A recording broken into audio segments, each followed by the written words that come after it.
মিরপুর টেস্টে আজ দ্বিতীয় দিন শেষে পাকিস্তান যে এক উইকেটে ১৭৯ রান করে ফেলেছে, এর মূল দায়টা দলের বোলারদেরই দিলেন বাংলাদেশের সহকারী কোচ মোহাম্মদ সালাহউদ্দিন।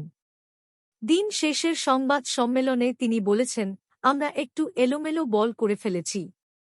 এ কারণে হয়তো রানটা পাকিস্তানের খুব দ্রুত উঠে গেছে। আমরা যদি ভালো চ্যানেলে বল করতাম, তাহলে হয়তো এত রান হতো না।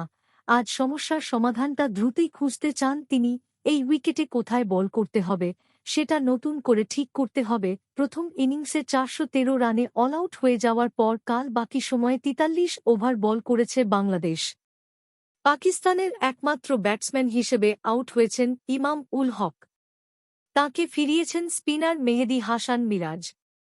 অথচ উইকেটে এখনও ঘাস আছে। পেসারদেরই এখানে থাকার কথা সামনের সারিতে।